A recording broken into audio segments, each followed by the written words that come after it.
Hey guys, welcome to government jobs Gyan YouTube channel. Guys, आज की इस वीडियो में हम बात करेंगे एसएससी सिलेक्शन पोस्ट फेज 13 के new recruitment notification online form apply process के बारे में। जी हाँ दोस्तों, स्टाफ सिलेक्शन कमीशन ने सिलेक्शन पोस्ट फेज 13 के खाली पदों को भरने के लिए नोटिफिकेशन रिलीज कर दिया है। कैसे आप इस भर्ती में पार्टिसिपेट करने के लिए अपने फॉर्म अप्लाई कर सकते हो बिना कोई मिस्टेक किए हुए, इसकी पूरी जानकारी हम आपको स्टेप बाय स्टेप रजिस्ट्रेशन से लेकर प्रिंट तक इस वीडियो में देंगे। बस आपको इस वीडियो को स्किप के बिना शुरू से लेकर एंड तक देखना है। उसके बाद वीडियो पसंद आए तो इसे लाइक और शेयर कर दें। चैनल पर नए हो तो इसे सब्सक्राइब कर लें। साथ ही साथ आपको फॉर्म अप्लाई करते हुए जो भी प्रॉब्लम फेस हो रही है उन सभी का हल आपको इस वीडियो में मिल जाएगा। साथ ही साथ कैसे आप यहां पर एसएससी पर नए तरीके से रजिस्ट्रेशन करते हुए अपना फॉर्म अप्लाई कर सकते हो, इसकी भी पूरी जानकारी यहां पर आपको प्रोवाइड करा दी जाएगी। कैसे आपको अपने डॉक्यूमेंट अपलोड करने हैं, फोटो और सिग्नेचर अपलोड करने हैं, पूरी डिटेल्स आपको इस वीडियो में दी जाएगी। बस आपको एंड तक हमारे साथ इस वीडियो में बने रहना है। तो बिना कोई वक्त गंवाए चलिए शुरू करते हैं।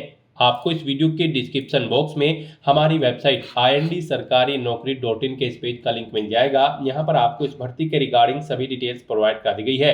स्टाफ सिलेक्शन कमीशन एसएससी ने सिलेक्शन पोस्ट 13 के खाली पदों को भरने के लिए नोटिफिकेशन रिलीज कर दिया है। आप 2 जून 2025 से 23 जून 2025 तक अपने फॉर्म अप्लाई कर सकते हो। एग्जाम आपका 24 जुलाई 2025 से 4 अगस्त 2025 के बीच में होगा। यहाँ पर 10वीं 12वीं पास डिग्री धारक कैंडिडेट इस भर्ती में पार्टिसिपेट कर सकते हैं। जनरल ओबीसी कैंडिडेट के लिए 100 रुपये फीस है। SC ST women ESM candidate के लिए कोई फीस नहीं है। ऑनलाइन मोड से आप अपना फीस पेमेंट कर सकते हो। इस भर्ती के लिए आप ऑल इंडिया से ऑनलाइन अप्लाई कर सकते हो। उसके लिए आपको इस पेज को नीचे स्क्रॉल डाउन करना है, इंपॉर्टेंट लिंक सेक्शन में आना है, ऑफिशियल नोटिफिकेशन PDF लिंक पर क्लिक करके इस भर्ती के नोटिफिकेशन को ओपन कर लेना है और इसमें से आपको सभी डिटेल्स रीड कर लेनी है। फिर आपको अप्लाई करना है। अप्लाई के लिए भी आपको हमारी वेबसाइट के इसी पेज पर ही अप्लाई ऑनलाइन का लिंक दिया गया है। जैसे ही आप इस लिंक पर क्लिक करेंगे तो आपके सामने एसएससी का ये ऑफिशियल पोर्टल ओपन होगा। गाइस, यहाँ पर आने के बाद आपको लॉगिन और रजिस्टर के इस टैब पर क्लिक करना है। नेक्स्ट आपके सामने कुछ इस तरह से पॉपअप शो होगा। यहाँ पर अगर आपने पहले से रजिस्ट्रेशन कर रखा है और अपने रजिस्ट्रेशन को आपने यहाँ पर 31 मई 2025 से पहले उसमें आधार इनेबल्ड कर रखा है, यानी कि एडिट करके आपने अपना रजिस्ट्रेशन में आधार इनेबल्ड कर दिया है, तो फिर यहाँ पर अब आपको अपना रजिस्ट्रेशन नंबर एंटर करना है, अपना पासवर्ड आपको एंटर करना है, ये कैप्चा कोड आपको यहाँ पर एंटर करना है और लॉगिन के इस ऑप्शन पर क्लिक करके अपने डैशबोर्ड में लॉगिन कर लेना है और फिर वहाँ से आपको अपना फॉर्म अप्लाई करना है।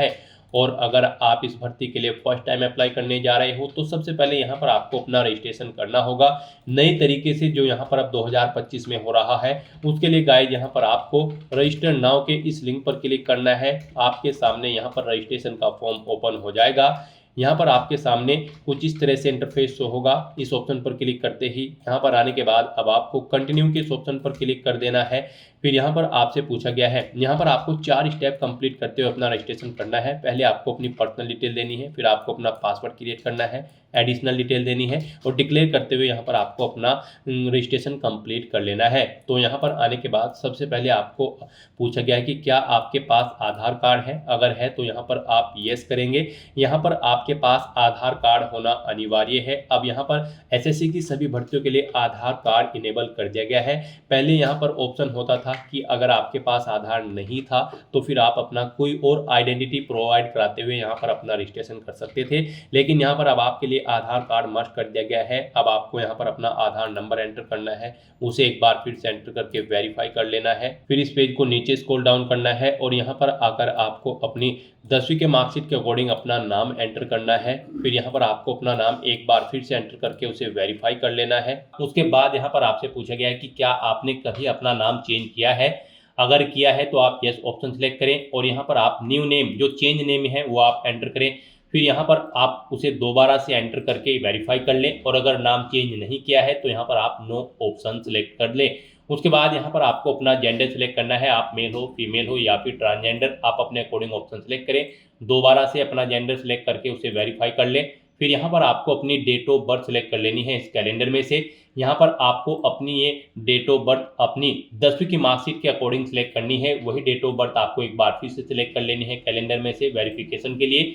फिर यहाँ पर आपको अपने फादर का नाम एंटर करना है। उसके बाद यहाँ पर आपको अपने फादर का नाम एक बार फिर से एंटर करके उसे कंफर्म कर लेना है। फिर आप अपनी मदर का नाम एंटर करें, अपनी मदर का नाम एक बार फिर से एंटर करके उसे कंफर्म कर ले। आपके फादर और मदर का नेम भी आपकी 10वीं की मार्कशीट के अकॉर्डिंग होना चाहिए और इनके नाम से पहले मिस्टर, मिसिस, श्रीमती, लेट या फिर डॉक्टर नहीं लगाना है आपको। उसके बाद यहाँ पर आपको अपना 10वीं क्लास का एजुकेशन बोर्ड सेलेक्ट करना है, किस बोर्ड से आपने यहाँ पर अपनी 10वीं क्लास पास आउट की है। उसके बाद यहाँ पर आपको उसे दोबारा से सिलेक्ट करके कंफर्म कर लेना है जिस बोर्ड से आपने अपनी 10वीं क्लास यहाँ पर पास आउट की है। उसके बाद गाइस यहाँ पर आपको अपनी 10वीं क्लास का रोल नंबर देना है, एक बार फिर से उसे एंटर करके कंफर्म कर लेना है। फिर पासिंग ईयर आपको सिलेक्ट कर लेना है, किस ईयर में आपने अपनी 10वीं क्लास पास आउट की है। हाईएस्ट क्वालिफिकेशन क्या है आपकी, 10वीं, 12वीं, ग्रेजुएशन, पोस्ट ग्रेजुएशन, आप अपने अकॉर्डिंग यहाँ पर ऑप्शन सेलेक्ट करें।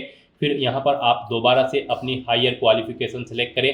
उसके बाद यहाँ पर आपको अपना मोबाइल नंबर और ईमेल आईडी एंटर करनी है और इन्हें यहाँ पर आपको वेरीफाई कर लेना है। इनके सामने आपको सेंड ओटीपी का ऑप्शन दिया गया है, आप सेंड ओटीपी के ऑप्शन पर क्लिक करें। उसके बाद आपके रजिस्टर्ड मोबाइल नंबर और ईमेल आईडी पर ओटीपी आएंगे, वो ओटीपी आप यहाँ पर एंटर करके अपने मोबाइल नंबर और ईमेल आईडी को वेरीफाई कर लें और उसके बाद गाइस यहाँ पर आप सेव एंड नेक्स्ट के ऑप्शन पर क्लिक कर दें। इस तरह से यहाँ पर आपकी पर्सनल डिटेल सक्सेसफुली सेव हो जाएगी। उसके बाद यहाँ पर आपको एक रजिस्ट्रेशन नंबर प्रोवाइड करा दिया गया है, ये रजिस्ट्रेशन नंबर आपको केयरफुली नोट डाउन करके रख लेना है फ्यूचर यूज के लिए।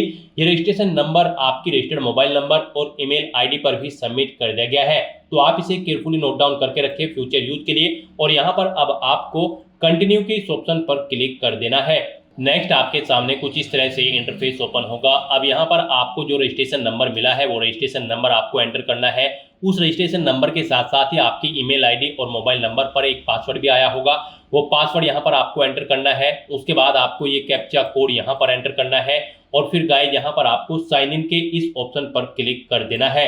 नेक्स्ट यहाँ पर आपको अपना पासवर्ड चेंज करना है। यहाँ पर अब आपको सबसे पहले अपना ओल्ड पासवर्ड एंटर करना है, वो वाला पासवर्ड जो आपके रजिस्टर्ड मोबाइल नंबर और ईमेल आईडी पर आया है आपके रजिस्ट्रेशन नंबर के साथ। और उसके बाद यहाँ पर आपको अपना नया पासवर्ड क्रिएट करना है। यहाँ पर इस पासवर्ड को क्रिएट करने के लिए आपको गाइडलाइन दी गई है, आपका पासवर्ड कम से कम 8 कैरेक्टर का होना चाहिए और ये अल्फा न्यूमेरिक फॉर्मेट में होना चाहिए। मींस आपके पासवर्ड में कम से कम एक अपर केस कैरेक्टर, एक लोअर केस कैरेक्टर, एक इंटीजर नंबर, एक स्पेशल कैरेक्टर जैसे कि @ या फिर डॉलर होना चाहिए। तो इस फॉर्मेट में यहाँ पर आपको अपना पासवर्ड क्रिएट करना है, वही पासवर्ड आपको कंफर्म पासवर्ड फील्ड में एंटर करना है। उसके बाद यहाँ पर आपको एक सिक्योरिटी क्वेश्चन सेलेक्ट करना है, यहाँ पर आप कोई भी सिक्योरिटी क्वेश्चन सेलेक्ट करें, उसका आंसर दें। फिर यहाँ पर आप दूसरा सिक्योरिटी क्वेश्चन सेलेक्ट करें और फिर उसका आंसर यहाँ पर आप दें और उसके बाद गाइस यहाँ पर आप सेव एंड नेक्स्ट के इस ऑप्शन पर क्लिक कर दें। इस तरह से यहाँ पर आपका पासवर्ड चेंज हो जाएगा। फिर आपके सामने कुछ इस तरह से इंटरफेस ओपन होगा। अब यहाँ पर आपको दोबारा से अपना रजिस्ट्रेशन नंबर एंटर करना है,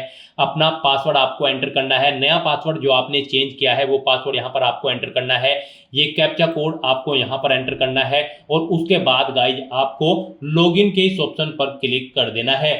लॉगिन करने के बाद अब यहाँ पर आपको अपनी एडिशनल डिटेल्स प्रोवाइड करानी है। सबसे पहले यहाँ पर आपको अपनी कैटेगरी सिलेक्ट कर लेनी है, किस कैटेगरी से आप बिलोंग करते हैं। फिर यहाँ पर आपको अपनी कैटेगरी दोबारा से सिलेक्ट करके उसे वेरीफाई कर लेना है। फिर आपको अपनी नेशनलिटी यहाँ पर सिलेक्ट कर लेनी है, यहाँ पर सिटीजन ऑफ इंडिया अगर आप इंडिया से हैं। उसके बाद अगर आप नेपाल, भूटान या फिर टाइबेटियन हैं तो यहाँ पर आप अपने अकॉर्डिंग ऑप्शन सेलेक्ट करें। यहाँ पर अगर आप अदर कंट्री से हैं तो फिर यहाँ पर आपको अपनी नेशनलिटी की डिटेल देनी है और अगर आप इंडिया से हैं तो यहाँ पर आप इंडिया सेलेक्ट करें, फिर आपको ये डिटेल नहीं देनी है। उसके बाद यहाँ पर आपसे पूछा गया है कि क्या आपकी बॉडी पर कहीं कोई कट या तिल का निशान है, तो उस पैलेस का नाम यहाँ पर आप एंटर करें, नहीं है तो यहाँ पर आप नो मार्क एंटर कर दें। उसके बाद आपसे पूछा गया है कि क्या आप PWBD कैंडिडेट हैं, अगर हैं तो यहाँ पर आप येस ऑप्शन सेलेक्ट करें और फिर अपनी डिसेबिलिटी का टाइप सेलेक्ट करें और फिर यहाँ पर आपको अपना डिसेबिलिटी सर्टिफिकेट नंबर देना होगा अगर आप PWBD कैंडिडेट हैं, और अगर नहीं है तो यहाँ पर आप नो ऑप्शन सेलेक्ट करें, आगे की डिटेल आपको डिसेबल कर दी जाएगी। उसके बाद यहाँ पर आपको अपना परमानेंट एड्रेस एंटर करना है, फिर यहाँ पर आपको अपना परजेंट एड्रेस एंटर करना है और अगर आपका परजेंट एड्रेस आपके परमानेंट एड्रेस के अकॉर्डिंग सेम है तो यहाँ पर आप येस के इस ऑप्शन पर क्लिक करेंगे, ऑटोमेटिकली आपका परजेंट एड्रेस आपके परमानेंट एड्रेस के अकॉर्डिंग फिल हो जाएगा। उसके बाद यहाँ पर गाइस आपको सेव एंड नेक्स्ट के इस ऑप्शन पर क्लिक कर देना है। आपकी एडिशनल डिटेल सक्सेसफुली सेव करने के बाद आपको डिक्लेरेशन सेक्शन में रिडायरेक्ट कर दिया जाएगा। यहाँ पर आने के बाद आप अपने रजिस्ट्रेशन फॉर्म का प्रीव्यू भी चेकआउट कर सकते हो। आप प्रीव्यू OTR के ऑप्शन पर क्लिक करें और अपने रजिस्ट्रेशन फॉर्म का प्रीव्यू चेकआउट कर लें और उसका प्रिंट आउट भी आप ले सकते हो। और फिर यहाँ पर अब गाइज आपको आई एग्री के चेकबॉक्स को ओके करना है और उसके बाद आपको डिक्लेयर के ऑप्शन पर क्लिक कर देना है। इस तरह से यहाँ पर आपका SSC one time registration successfully complete हो चुका है। आपको आपके डैशबोर्ड में डायरेक्ट कर दिया गया है। गाइस यहाँ पर आने के बाद अगर आप अपना प्रोफाइल फोटो चेंज करना चाहते हैं तो यहाँ पर आप इस इमेज पर क्लिक करें। आपके सामने कुछ इस तरह से इंटरफेस ओपन होगा। दोबारा से आप इसी इमेज पर क्लिक करें और अपना फोटो सेलेक्ट करके उसे यहाँ पर आप अपडेट कर दें। उसके बाद यहाँ पर आपको आपके डैशबोर्ड में करंट में जितनी भी भर्तियां चल रही हैं SSC की, उनकी लिस्ट आपको शो कर दी गई है। आप जिस भी भर्ती के लिए अप्लाई करना चाहते हैं सिंपली उसी में यहाँ पर आपको अप्लाई के ऑप्शन पर क्लिक करना है और जिस भी भर्ती के लिए आप अप्लाई करना चाहते हो अप्लाई कर सकते हो। अप्लाई की स्टेप पर क्लिक करने के बाद अपना one time registration successfully complete करने के बाद आपको SSC सिलेक्शन पोस्ट फेज 12 के सेक्शन में अप्लाई लिंक पर क्लिक करना होगा। उसके बाद आपके सामने कुछ इस तरह से इंटरफेस खुलेगा। यहाँ पर आपको आपकी पर्सनल डिटेल्स ऑटोमेटिकली फिल मिल जाएगी जो आपने रजिस्ट्रेशन टाइम पे फिल की थी। अब आपको सभी डिटेल्स चेकआउट करके इस पेज को नीचे स्क्रॉल डाउन करना है। इन सभी डिटेल्स को केयरफुली चेकआउट करने के बाद आपको नेक्स्ट ऑप्शन पर क्लिक कर देना होगा। उसके बाद आपके सामने ई सर्विसमैन का स्टेटस ओपन होगा। यहाँ पर आपसे पूछा गया है कि क्या आप ई सर्विसमैन है आर्म फोर्स में, अगर है तो यस करें और फिर उसकी डिटेल दे, नहीं है तो यहाँ पर आप नो ऑप्शन सिलेक्ट करें और फिर आपको कोई भी डिटेल नहीं देनी होगी। अपनी ई सर्विसमैन की डिटेल फिल करने के बाद आपको सेव एंड नेक्स्ट ऑप्शन पर क्लिक करना होगा। नेक्स्ट आपके सामने कुछ इस तरह से इंटरफेस खुलेगा। यहाँ पर अब आपको पोस्ट से रिलेटेड डिटेल प्रोवाइड करनी होगी। सबसे पहले यहाँ पर आपको पोस्ट का रीजन सिलेक्ट करना होगा, फिर पोस्ट को सिलेक्ट करना होगा। उनके अकॉर्डिंग यहाँ पर आपका पोस्ट नेम और level of post automatically select हो जाएगा। फिर यहाँ पर आपको अपनी हाईएस्ट क्वालिफिकेशन सिलेक्ट करनी होगी। उसके बाद यहाँ पर आपको अपनी इसेंशियल क्वालिफिकेशन जो पोस्ट के लिए रिक्वायर्ड है वो यहाँ पर आपको सिलेक्ट करनी होगी। यहाँ पर आपको इस चेकबॉक्स को ओके करना होगा। I have read the above post related requirements. इस पोस्ट के लिए जो रिक्वायरमेंट्स है वो आपके पास है तो यहाँ पर आपको चेकबॉक्स को ओके कर लेना होगा। उसके बाद यहाँ पर आपको गाइड पूछा गया है कि क्या आपके पास रिक्वायर्ड एजुकेशनल क्वालिफिकेशन है जिस पोस्ट के लिए आप अप्लाई करने जा रहे हो, तो यहाँ पर आपको यस ऑप्शन सिलेक्ट करना होगा। फिर आपसे पूछा गया कि क्या आपके पास रिक्वायर्ड एक्सपीरियंस है जिस पोस्ट के लिए आप अप्लाई करने जा रहे हो। अगर उस पोस्ट के लिए एक्सपीरियंस रिक्वायर्ड होगा तो आपको यस करना होगा और नहीं होगा तो आपको नॉट एप्लीकेबल यहाँ पर सिलेक्ट करना होगा। और अगर आप यस ऑप्शन सिलेक्ट करते हो तो फिर यहाँ पर आपको अपने एक्सपीरियंस की डिटेल प्रोवाइड करनी होगी। ऑर्गेनाइजेशन का नाम आपको सबसे पहले देना होगा जिसमें आप कार्यरत थे, फिर डेजिग्नेशन, फिर nature of duty, period of service और पीरियड ऑफ सर्विस कब से कब तक आपने यहाँ पर सर्विस की है वो डेट्स और यहाँ पर आपको सिलेक्ट कर लेनी है। उसके बाद गाइड यहाँ पर आपसे पूछा गया है प्रेफरेंस ऑफ एग्जामिनेशन सेंटर। यहाँ पर आपको अपने एग्जामिनेशन सेंटर की प्रेफरेंस देना होगी।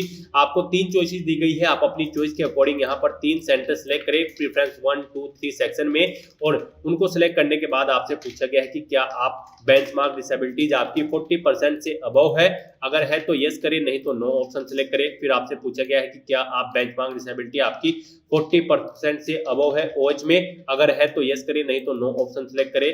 ऐसे यहाँ पर आपको फिजिकल लिमिटेशन की डिटेल प्रोवाइड करनी है, यस या नो ऑप्शन सिलेक्ट करते हुए।